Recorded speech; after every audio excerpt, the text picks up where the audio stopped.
Time for another DraftPhysics.com video presentation. Sorry, I'm still a little jittery. Computer should be on the way soon. Couple days, and things should be back to some kind of normal, hopefully, and whatnot. Just over $100, not bad. We'll see. Anyway, yeah. I mean, I paid less for the used computer than you'd pay for the chip that's in it, so that's pretty good, I would think. So, we'll see. I don't think we need comments on this video. So, alright, so this is Professor Julius Sumner.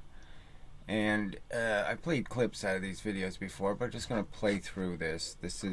So he did 2 videos on energy exclusively, the basic subject. Momentum first, and then this kinetic energy one.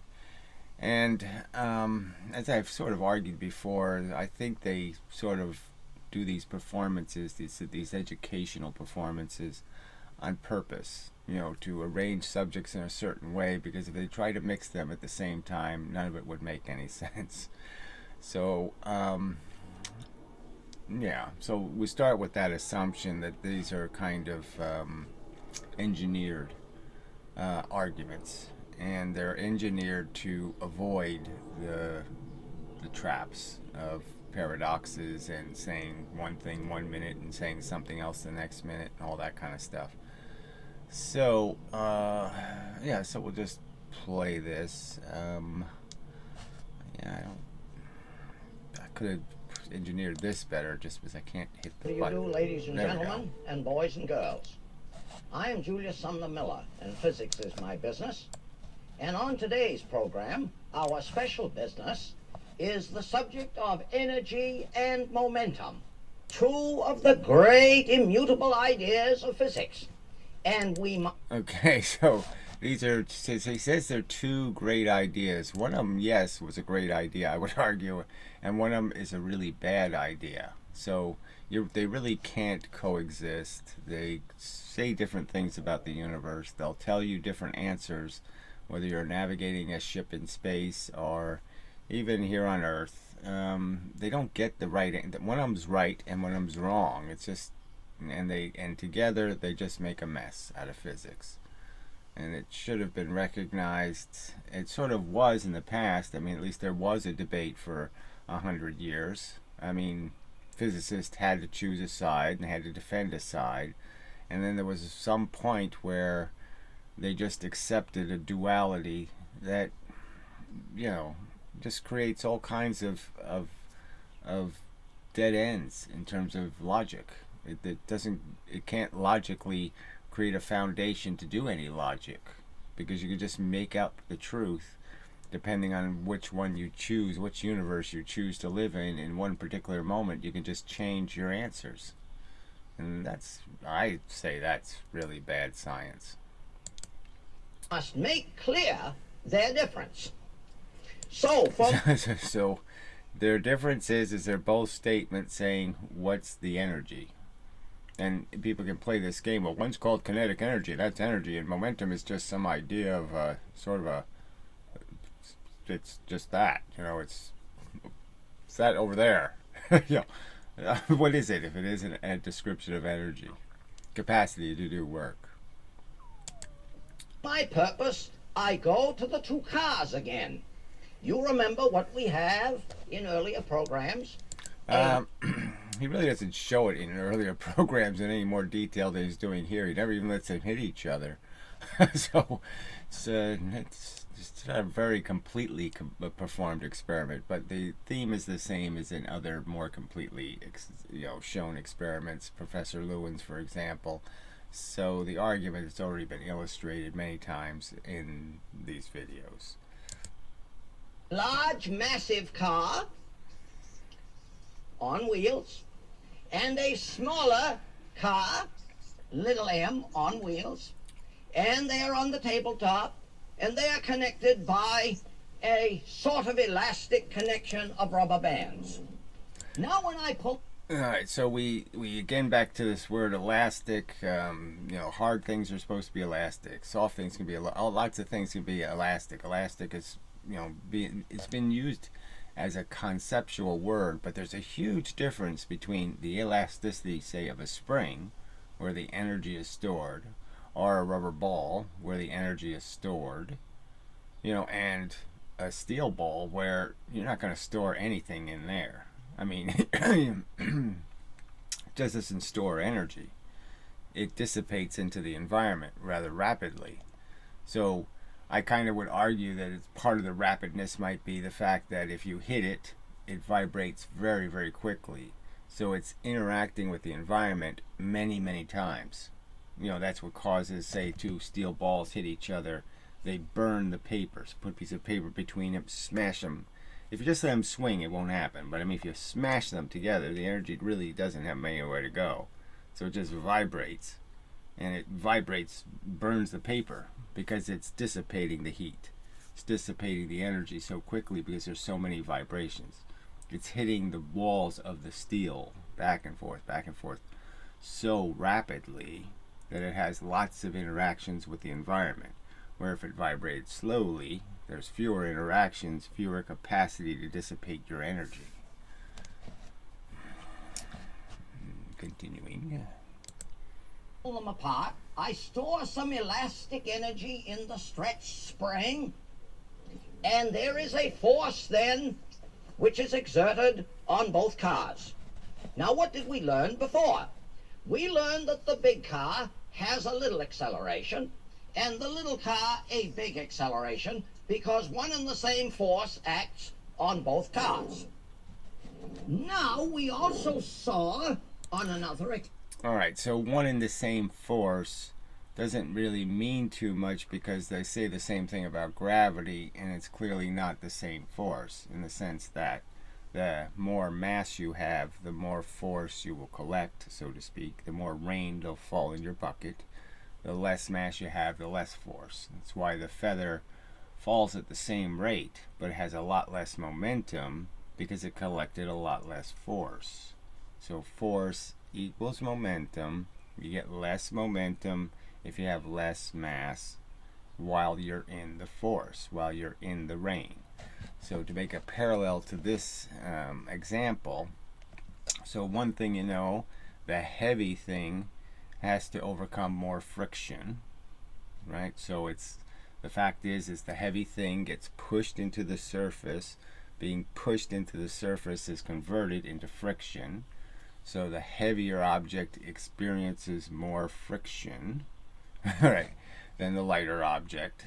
So there's less resistance to its motion, you could argue.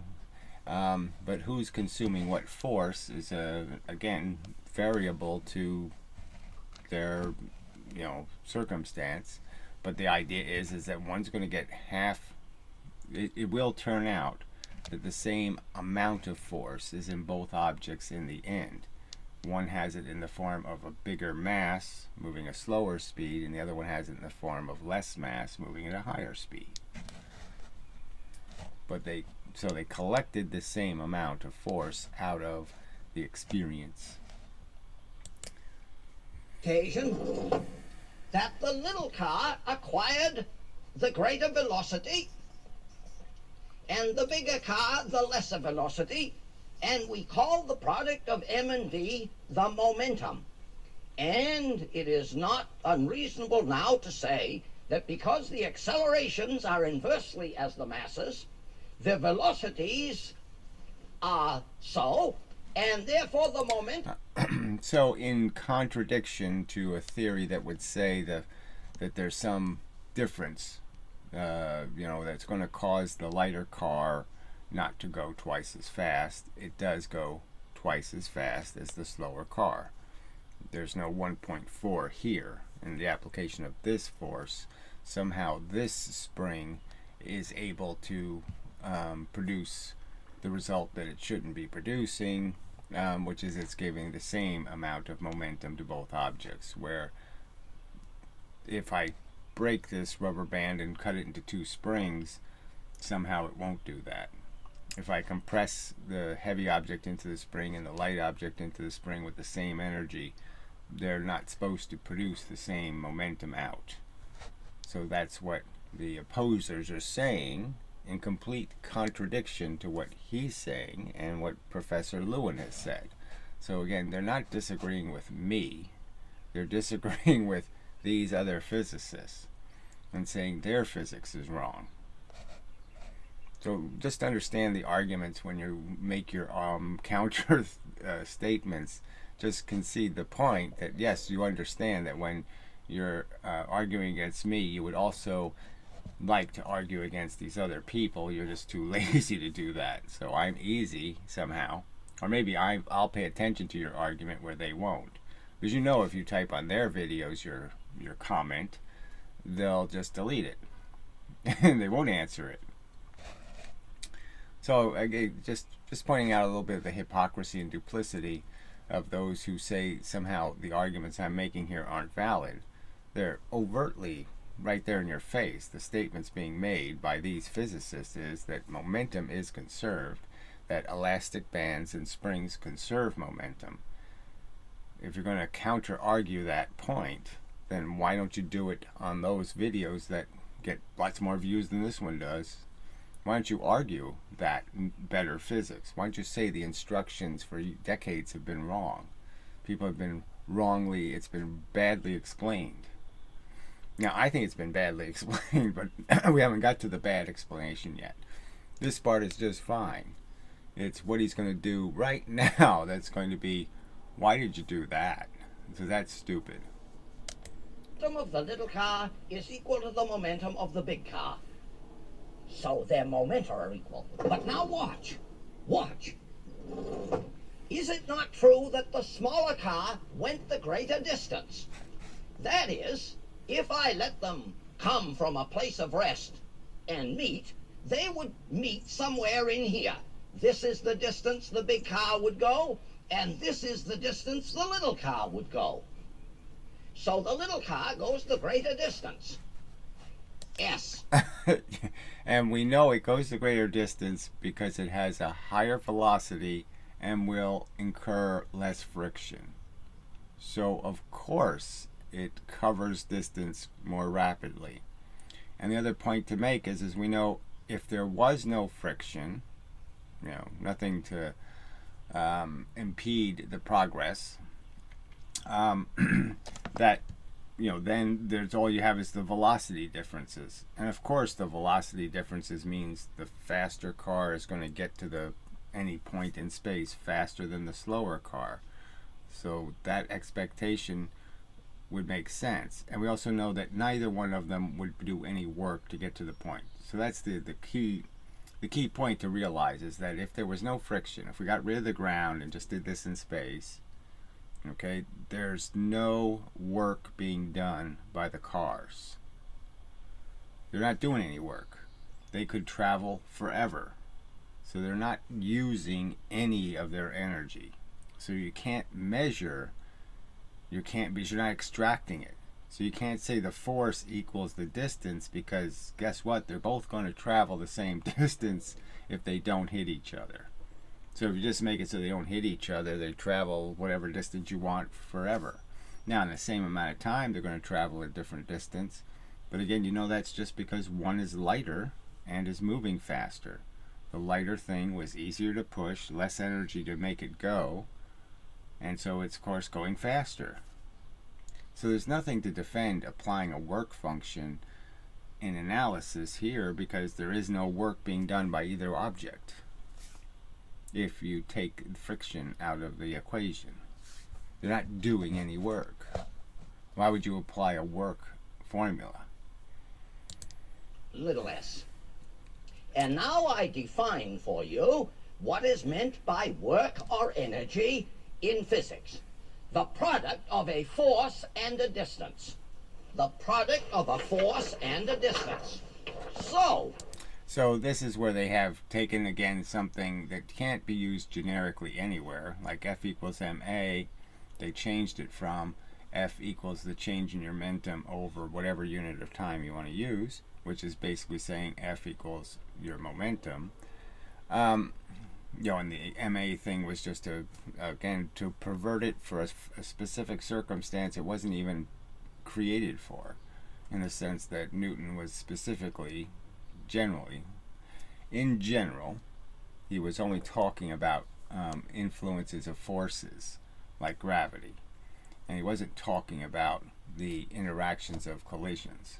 He was talking about what happens to things as they skirt each other, as they interact with each other's gravities. And they're different things. And to convert them into the same thing is assumptive, and I would say presumptive, and really bad science, because they're not the same thing. Other forces don't apply their energy the same way gravity does. Most forces, like a hammer, hit something. It doesn't sit there and give the small thing less energy based on its mass, or the big thing based on its mass.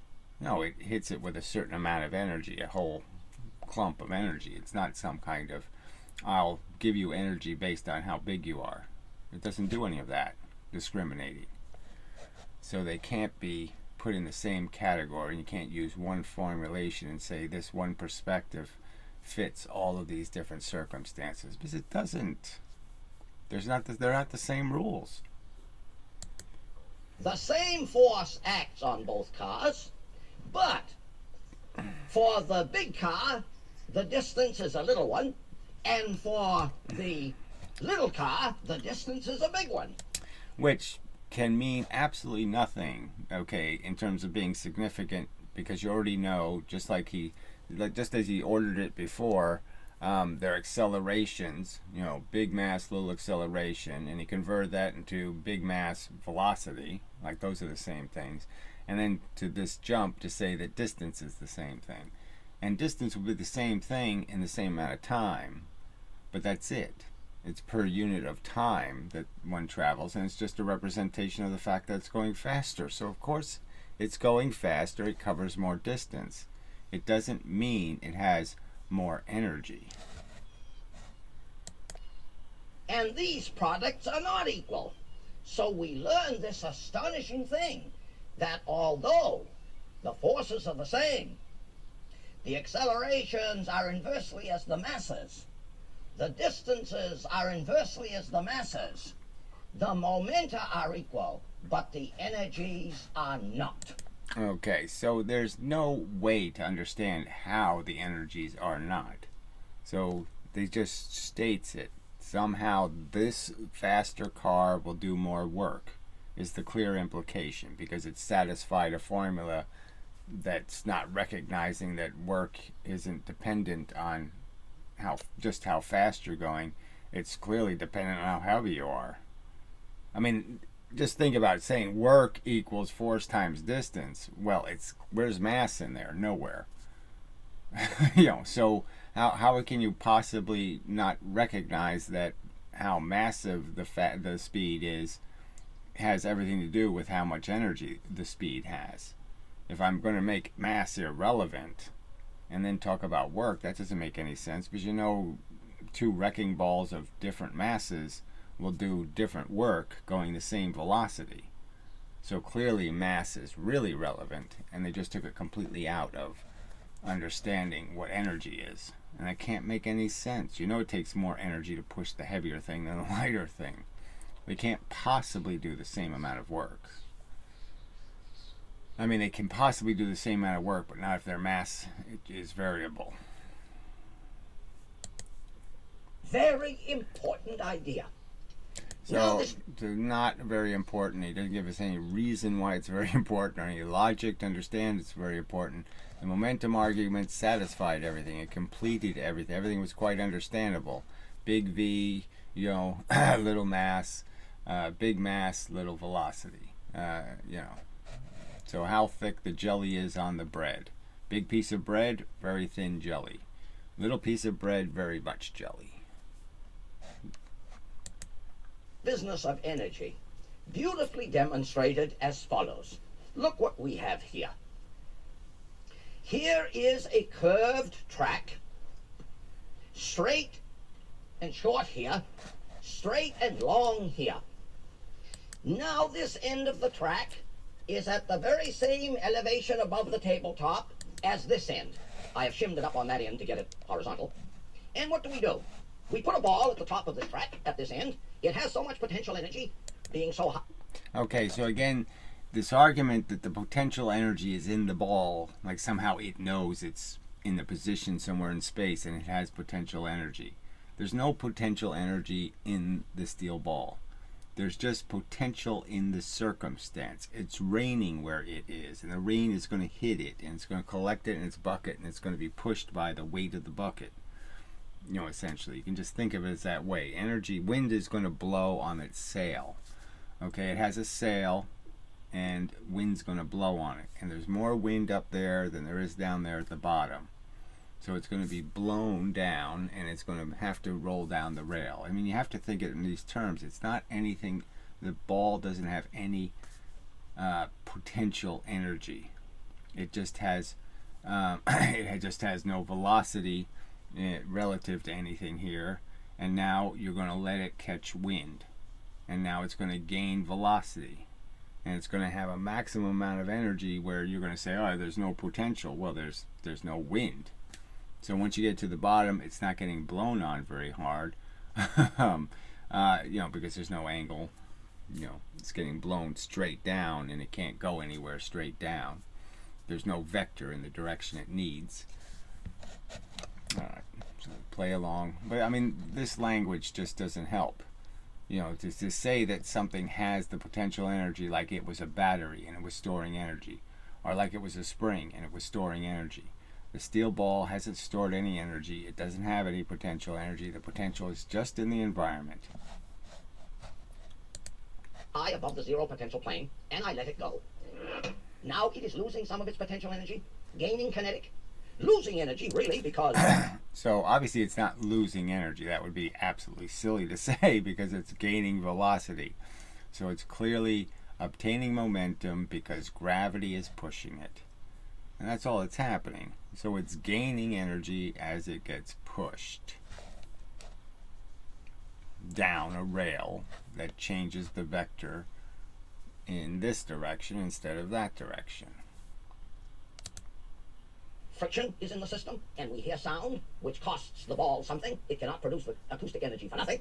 So again, it doesn't cost it, and there's also the rotational energy. So that's, he didn't bring that one up, but there's the fact is that because the ball's rolling, okay, it's not moving as fast as it would if it was a pendulum. So it's moving slower than it would if it was a pendulum because now it's also causing the rotation in the ball. So some of the momentum's being stored, some of the gained energy is being stored in the rotational energy of the ball. Some think that coming down this long track, the ball down here will have enough velocity, enough kinetic energy of motion to put it up over the track here. Right, so he could have just said momentum. So just understand there's nothing special about this kinetic energy. There's no reason to think, well, we have to square its velocity to detect its energy and all this kind of crap. It's clearly just a matter of its collected momentum. It's collected velocity, and it has a mass, and that has its peak momentum at the bottom. Those words would work just as well. Kinetic energy doesn't explain anything about this. This is a momentum experiment. It's not a kinetic energy experiment. But that is not so. If the system were absolutely ideal, no friction at all, which is impossible, the best the ball could ever do would be to go to the So kind of obviously it is possible. You just can't do this particular experiment with no friction. So you have to have some other energy source, but it's clearly possible, like in space, to create environments that are frictionless. Height here. And since we are in a real world and friction plays a large role, the ball can never go as high on that end as I let it go from on this end. Watch it. Oh, it did. I'm glad it did, because I said it wouldn't. So somebody says, Professor, the experiment failed. No, I think what I have done, I manipulated this end a little improperly. On purpose or what? Who knows? I mean, how, you know, he obviously went to level it on the table. It is clearly the table must be terribly out of level for it to be shimmed an inch high on one end, but whatever. So who knows whether this was whether this is just part of the theater, you know. So that this end is higher, and therefore it did what it did. So you see, a lesson to be learned. Experiments never fail. I'm going to lower this a little. So again, it's clearly that's not the lesson here. The lesson is you better be careful to do your experiment correctly, or you're going to get fooled. I hope that this end is the same height as that. Now watch it. Oh, that's it. And less, and less, and less, and less, and less, and so on until the energy of the system is spent in friction and in producing sound and in vibration. And the idea of what would happen with kinetic energy, the theory of kinetic energy is that if you accounted for all the friction and all the rest of those forces, you're not going to come up with the amount of energy you lost. So it's not going to make any sense. So when they say, I'm going to put, I have a 5 mass object, all right, and then I'm going to drop 5 more masses on it. So I'm going to double its weight. So it's moving along. I'm going to double its weight by dropping it. And I could drop it just the tiniest of millimeters. So there's no real force, and if there is, it's a force in this direction. It's not going to be a force against the motion this way. So it's just going to create a little more friction with the track. And they'll argue that half the energy was lost in that process.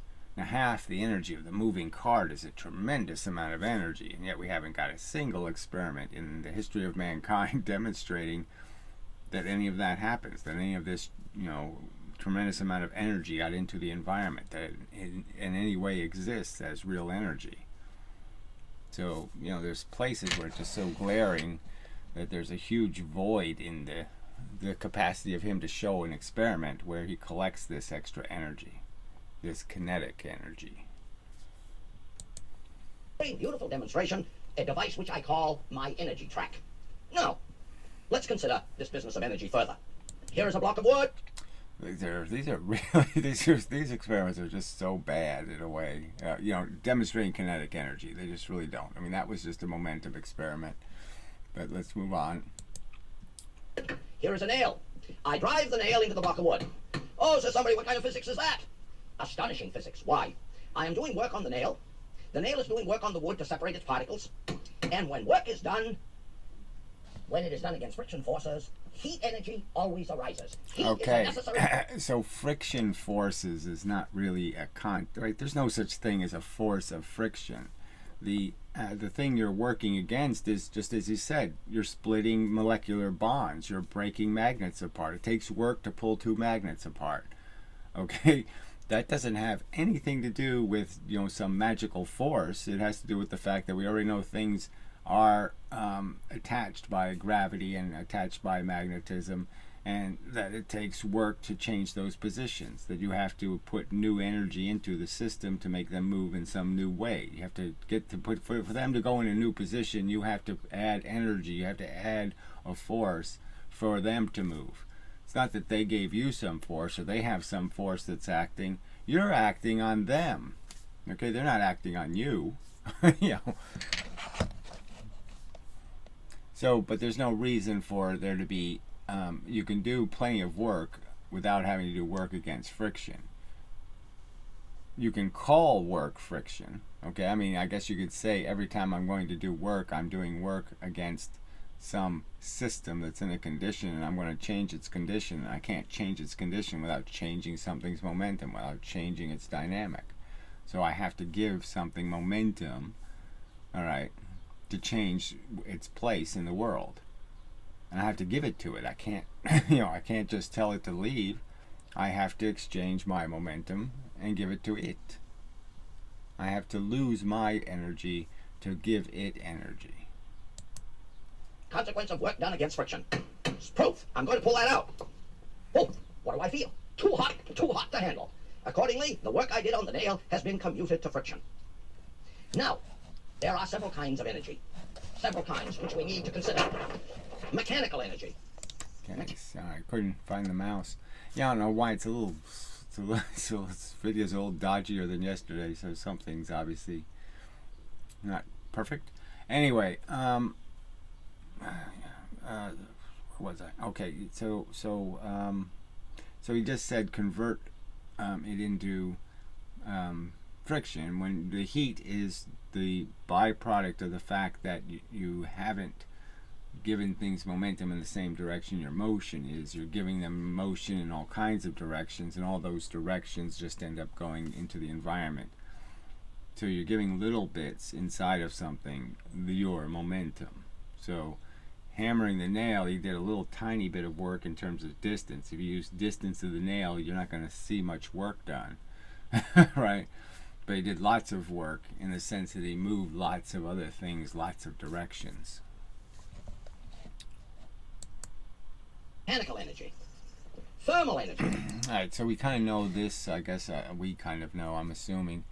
There's no reason to call them different kinds of energy. They all have to be made of the same thing, that you have this quantity of motion, and you're going to give your motion in different ways. So if you want to get something done, you have to give the motion in the direction you're going, like a laser beam or something. And if you're not too worried about getting something done, then you can spread it all over the place, and call that energy. So he just called heat friction, and now he's just going to call it thermal. It's not like they're two different things. If you make something hot, okay, it's a real use of your energy. You've exchanged your energy. You've hit stuff, that stuff's moving now because of you hitting it. It's got your movement. You gave it your movement. I just showed you that with the nail heated by driving it in. Why, we're talking about thermal energy. Here is some popcorn. Some popcorn. Now you know that if you apply thermal energy to the popcorn, it soon, as a result of this application of thermal energy, of heat, explodes. Why? Because we gave energy to the little bit of water in the droplet, in the kernel of corn. It expanded enormously. How many times does it expand? Fantastic. 1,700 times. Isn't that fantastic? No wonder the kernel explodes with a rupturing force. Mechanical energy, thermal energy, acoustic energy. Alright, so I'm not too sure that the water actually expands 1,700 times. I think the kernel does, but anyway. It's all fudgy, right? You can all just make up this kind of stuff. It only needs to expand 2 times or 4 times to actually explode the kernel 1,700 times, just because of the pressure created. So if the molecular structure is tight and, like hydraulics, it's uncompressible, you're going to cause any little expansion in the size of the atoms is going to cause a huge expansion in the size of the molecular object, because it's going to make an awful lot more space by that little bit of pushing of everything away from each other. It all adds up to a lot of distance the further you go out. The more atoms you do it to going out, it gets like the circumference of a circle. The area gets very large. Anyway, not really. Sure, my vocal cords are in vibration, and that's the only reason you can hear me. I am giving rise to excitation of the air in this place, and it is falling on your eardrum and putting your eardrum into motion, and then the bones in the ear, and finally the impulse gets to your brain. Acoustic, magnetic energy, electrostatic energy. Electrostatic, let me show you that, because it is absolutely exciting. Watch this. Watch. So again, this will have nothing to do with kinetic energy, right? This doesn't demonstrate the difference between momentum and kinetic energy. Again, there's no reason to understand this as a demonstration of the difference between understanding the universe as mass and velocity, and then understanding energy as mass velocity squared. 1/2 the mass times the velocity squared.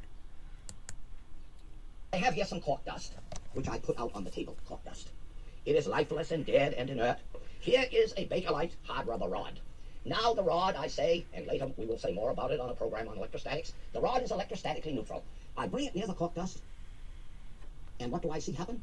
Answer, nothing. Seeing nothing happens is a very important thing to see. Very important. Now I am going to do some work on this rubber rod. Work, work. Now watch. Oh, mamma mia, look at that. The cork dust has been attracted to the rod. No. So again, he called it work, but he could have done work without accomplishing the end result here. And so the work doesn't have anything overtly to do with it. I mean, the fact is yes, you're changing how many electrons are on the surface, and that'll take a certain amount of work. But obviously most of the work he was doing didn't explicitly do that. So he put in a lot of energy for the tiny amount of cork dust he's now able to attract. So it wasn't like he changed, there's no relevance here to the amount of movement you got out of the cork dust relative to the amount of movement you put into the cat hide you rubbed it with. There's absolutely no correlation at all, in the sense that he did a lot more work than he got out as a byproduct, and most of it was just wasted as heat and other things. Not only that, but it's jumping off. It's jumping off. And would you believe it? This is the foundation of all of our electric science. Indeed. Right, and it has absolutely nothing to do with the distinction between kinetic energy and momentum. So it doesn't do anything to illustrate the subject of this video, which I'm just showing. This is how they really don't have any way to show you kinetic energy. They don't have any way to show you the difference between kinetic energy and momentum. They just can't contrive an experiment that gets to it, because it really doesn't exist. There's only one kind of energy, and that's your movement, and your movement times your mass is how effective your energy can be at changing the universe. Cameras could not work were this principle not uncovered. More about energy. More energy. Energy. Here is a massive weight, which I have lifted above the level of the floor, the zero potential plane. I am doing some mechanical work on it. I am endowing it with potential energy. Here is a nail in a block of... So again, we know it hasn't been endowed with anything. You're just putting it into a higher position in the rain, and it's going to be in the rain a longer time, and it's going to collect more rain in its bucket. So when it hits the ground, it's going to have both velocity and mass. And that's all it's going to have. Its momentum is going to drive the nail. Wood, and I release the weight. Look what has happened. It has driven the nail into the block. The heat developed here, very substantial. A toy. Energy. So I mean, that was exactly useless, right, compared to him hitting it with a hammer. Same experiment. It's just nothing interesting at all. A spring. If I do work on the spring, I store energy in the spring. There is a so-called suction cup on the bottom, and in another program I will show you that word suction is not a good one ever to use, but I'm going to put a ball in this upper platform, push down the spring, storing some energy in the compressed spring.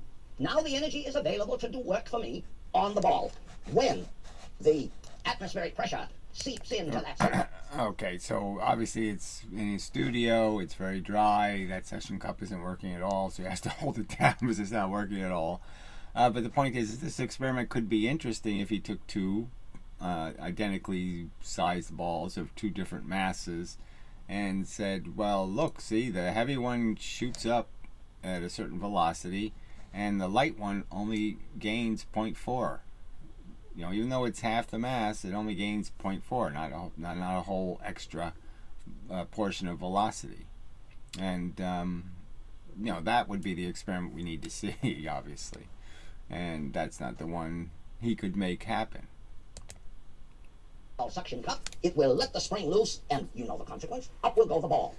There it goes, up went the ball. And there was something else. There was some action taking place in this projectile mechanism, which bears also on momentum and energy. Right, but he doesn't get it. This gun is a he toy. Doesn't say anything about what that extra thing was, right? And the extra thing is the ball was too light. Okay, so its velocity, it couldn't absorb the energy of the spring because the spring started moving. The ball moved too fast for the spring to catch it. It couldn't get all the energy into it. So the ball was already leaving the spring before the spring was done expanding, because the ball's weight was light, a little bit of mass, and it gave it half of its velocity of the spring. Before the spring could give it the rest of the velocity, it already left. It already left contact with the spring, so the spring couldn't push it anymore because it was already going as fast as the spring was going. So if you put a heavier ball on, he could get more energy into the ball because the ball would stay in contact with the spring, and the spring would keep pushing its energy into it through the full length of the spring. So if you put a heavy ball on, do the same thing. The spring doesn't allow the plastic thing to fly into the air. The reason why the plastic thing with the spring goes up in the air following the ball is because it didn't give it all of its energy. So the spring is throwing a piece this way, and that piece going this way ends up pulling the whole thing off the ground. It has energy left over. You didn't get all the energy into the light object, but it was too light for the spring. Which goes to a certain video made by a certain amateur, claiming, he's proven. And the same argument can be argued is that, well, if you're put too light an object on too weak a spring, or too heavy an object on too weak a spring, or too light an object on too strong a spring, you won't get the energy out of the spring. And so we need have no fear about it, but don't play with guns. Concerning momentum, if I shoot the gun holding it far from my shoulder, will it not tick very severely and hurt me? Why? The mass of the gun recoils with a certain velocity, the m and the v, constituting a certain momentum. How do you avoid? Okay, so this logic is really bad, right? So first off, we know that they're going to claim the bullet has, thousands of joules of energy going one way, and the gun's only got a couple of joules of energy going the other way. So we already violated Newton's third law. We have much more energy going in with the bullet than we have with the gun's recoil.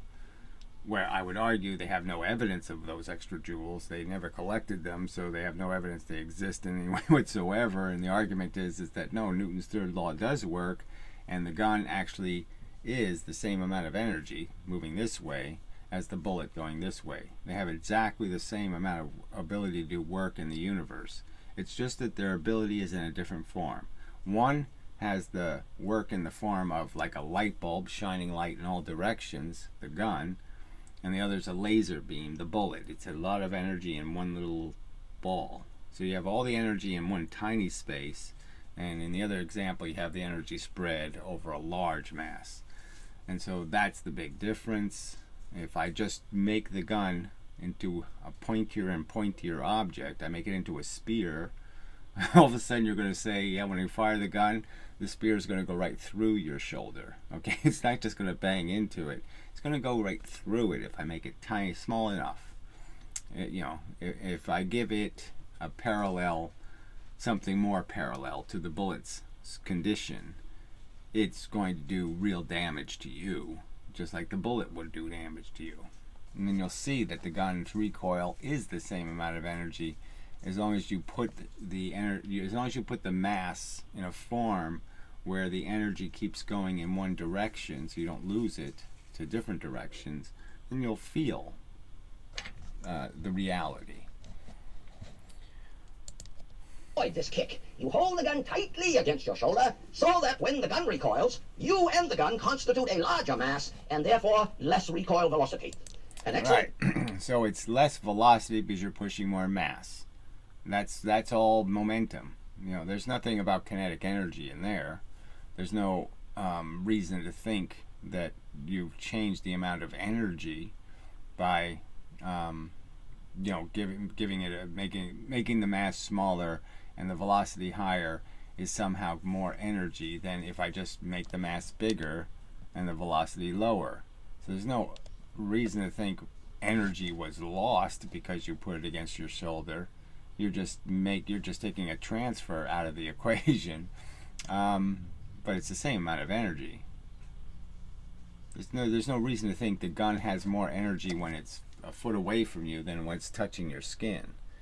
It's going to have exactly the same recoil energy, and it's not going to be more energy because the gun's moving fast and then less energy because you as a bigger mass move slower.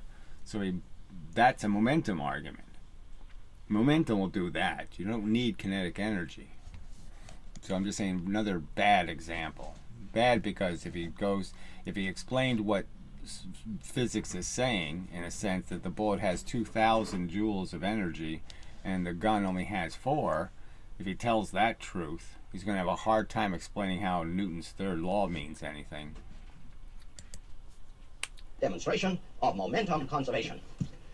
Consider a toy. So he just said momentum conservation, right? So he's supposed to be talking about why we need kinetic energy as an idea, and he's conceding it's momentum.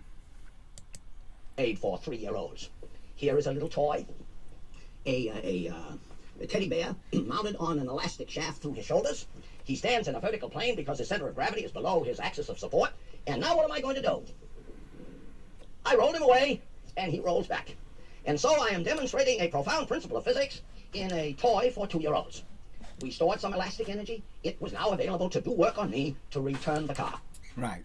So we just wound the spring, we twisted the rubber band, how we want to, twisted a rope even, and stored energy in the fact that we put electrons in positions they don't want to be in, and they're going to try to go back to where they were.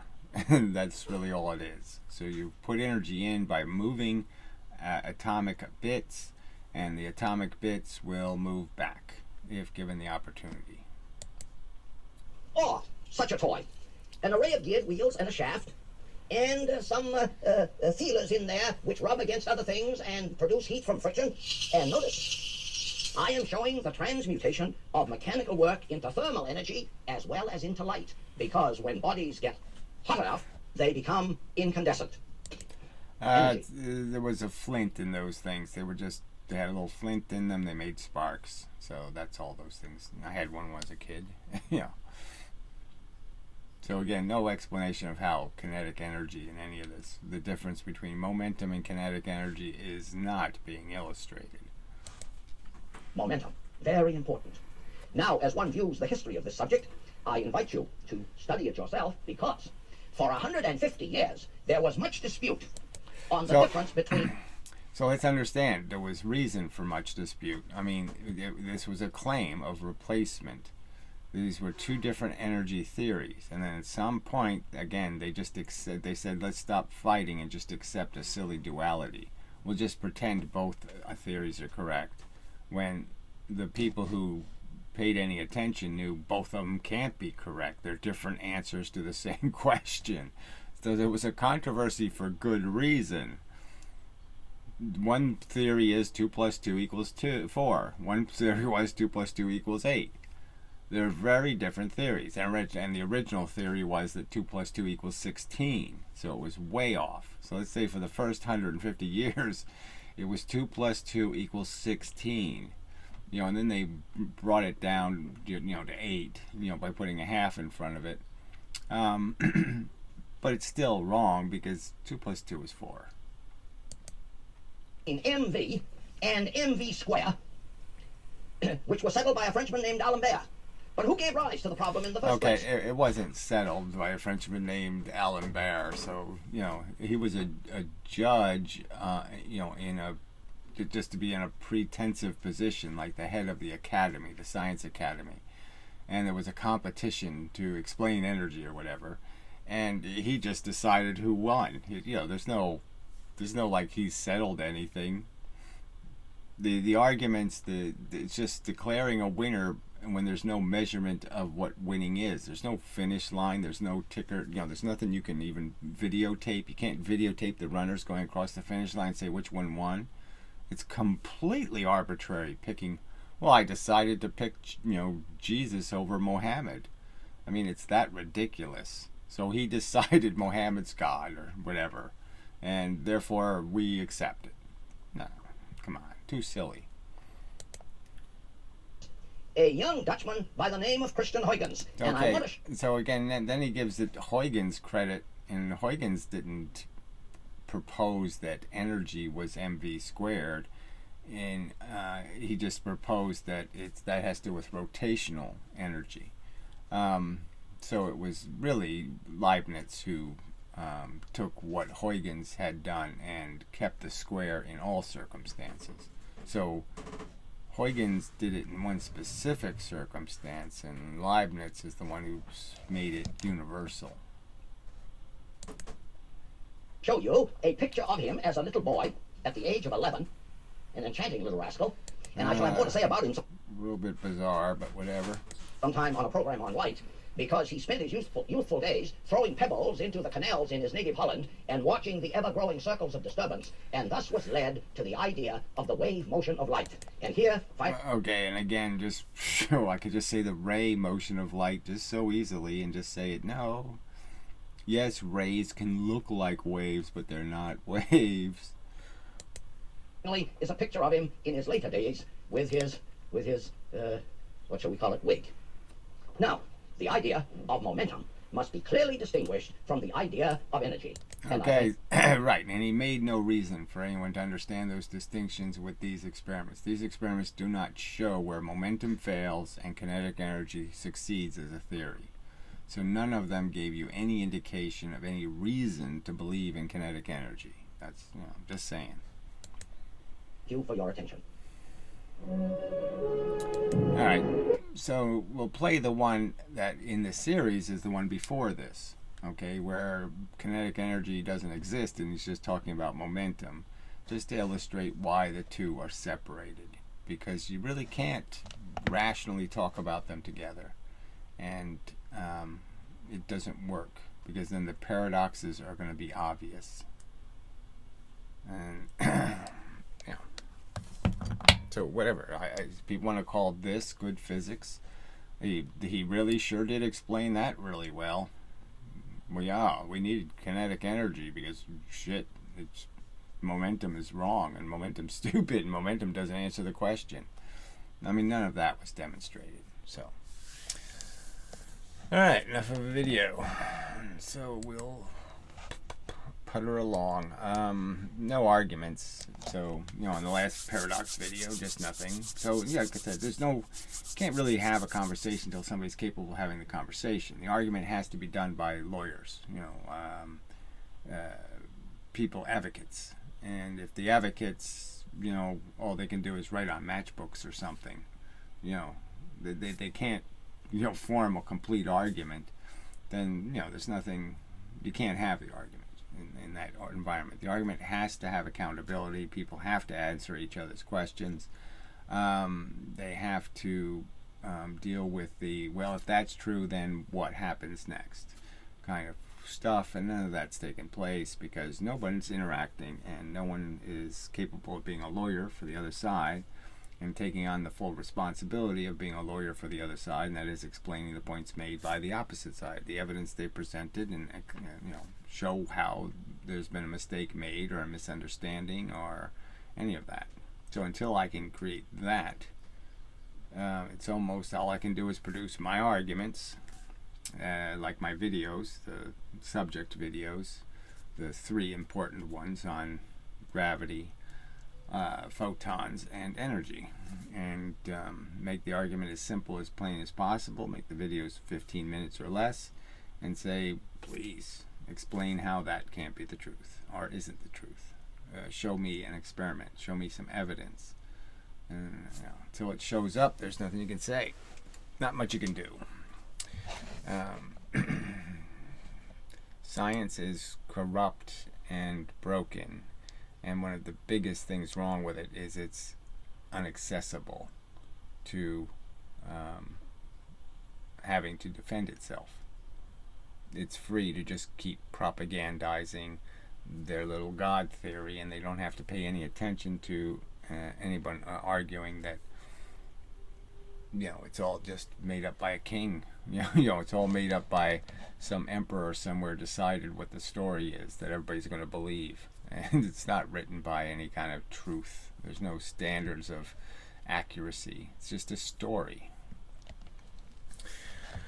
All right. So till the next time and such. Yeah, sorry, I'm disappointed that it's a little jittery. That, I don't know exactly what went wrong when it. Don't know, but so stuck with what it is. So till the next time and such.